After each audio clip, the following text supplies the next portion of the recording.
महाराज त्या शिक्षकाला काळी टोपी असायची, काळा कोट असायचा, काळा फळा असायचा, त्याच्यावर खडून लिहायचं डोळ्यासमोर आणून. आणि त्या शाळेमध्ये गुरुजींनी विचारलं विद्यार्थ्यांना, ऐका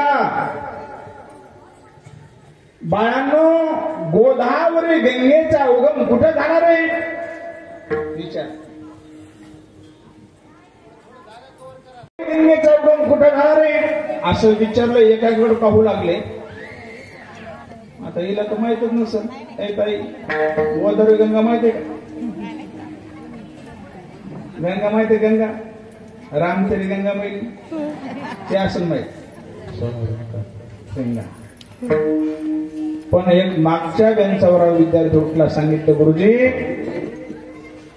नाशिक जिल्ह्यामध्ये त्र्यंबकेश्वर नावाचं क्षेत्र आहे, त्या क्षेत्रावर ब्रह्मगिरी नावाचा पर्वत आहे आणि त्या पर्वतावर गोदावरी गंगेचा उगम झाला. शब्बात बाळू टाळे वाजले. वा हुशार नाही करू. इकडा अभ्यास पाहिजे, इकडा पाहिजे, थोडं थोडं ऐकलं असं.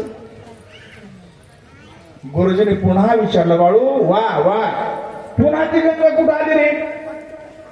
बाळू हुशारच होता. बाळू म्हणला त्या ब्रह्मागिरी पर्वतावरून निघाली आणि खाली कुशावर्ता कुंडामध्ये आली. शब्बात बाळू अगदी बरोबर. वाजल्या टाळ्या.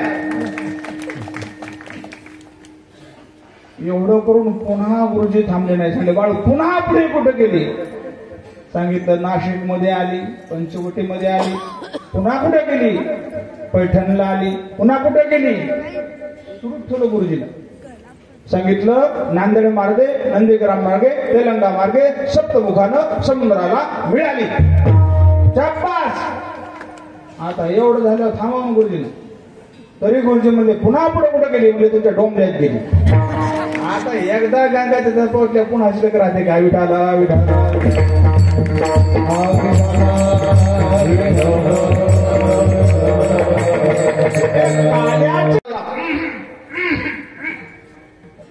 आज दुसरं काय सांगायचं?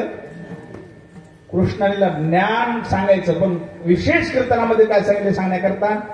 सगुण चरित्र परम पवित्रे सादर वर्णावी. भगवंताने सगुण रूप धारण करून चरित्र केले त्या कीर्तनामध्ये सांगायला पाहिजे बरं का. नाही तर मग भक्ती सांगाव, ज्ञान सांगाव, वैराग्य सांगाव, पण इतर तर गोष्टी करूच नाही. पण महत्वाचं सगुण चरित्र सांगणं महत्वाचं. आज तर विशेष आहे. विठाला बेटा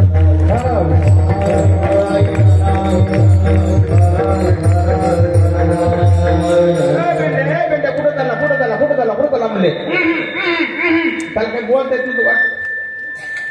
एवढ्यामध्ये महाराज त्या पेंढ्यानी असे जोरात बोलणं सोडली. भगवंताने मुख उघडलं आणि त्या मुखामध्ये कढई प्राशन केली. कढी खाय त्यांची उष्टावळी. तुम्हाला उदाहरण माहित आहे? त्या शब्देकडे काय होतं?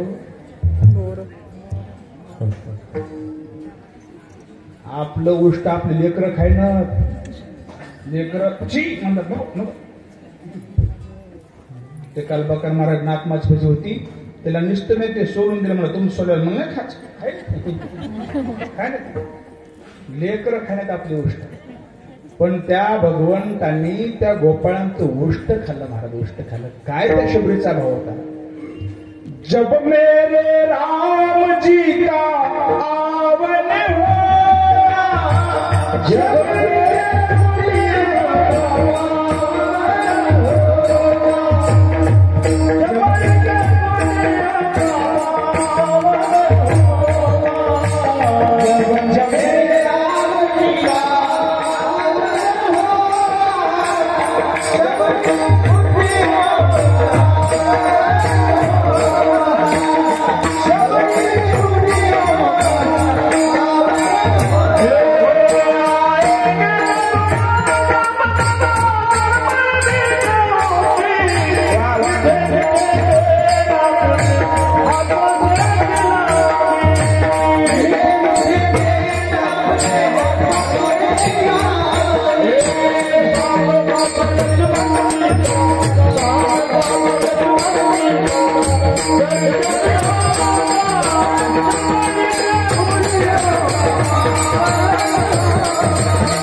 आज येतील राम, उद्या येतील राम, परवा येतील राम, आणि बोर तोडून खायचे महाराज. जातीवान कोण होती?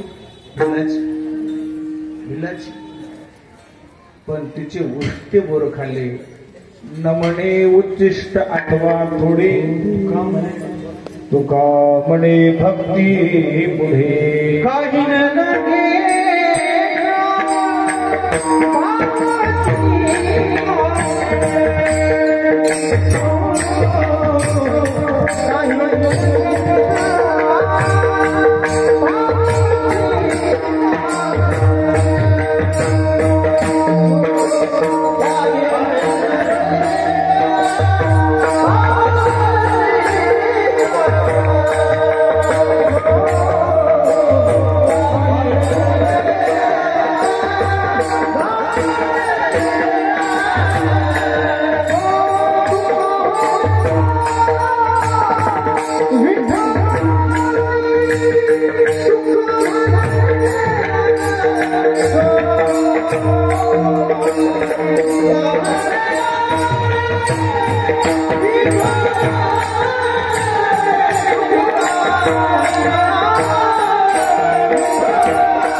कारण दुसरं एक प्रमाण गोड आहे बघा.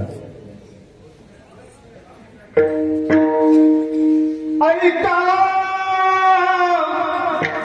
महिमा वडीची,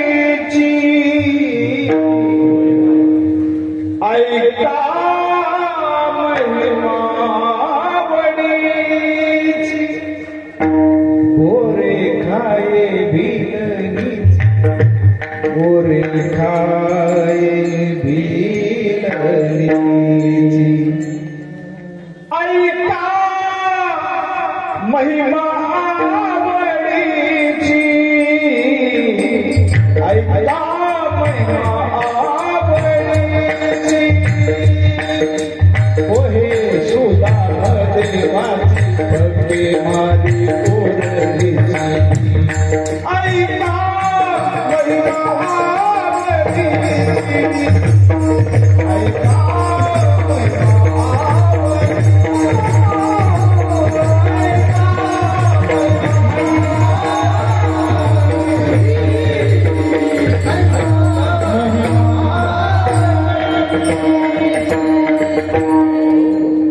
आवड, काय त्याचा भाव, म्हणून काय त्याच्यामध्ये काय नाही भाव होता. आणि हा भाव होण्याकरता, उष्ट खाण्याकरता त्यांनी काय केलंय? दुसऱ्या चरणात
Oh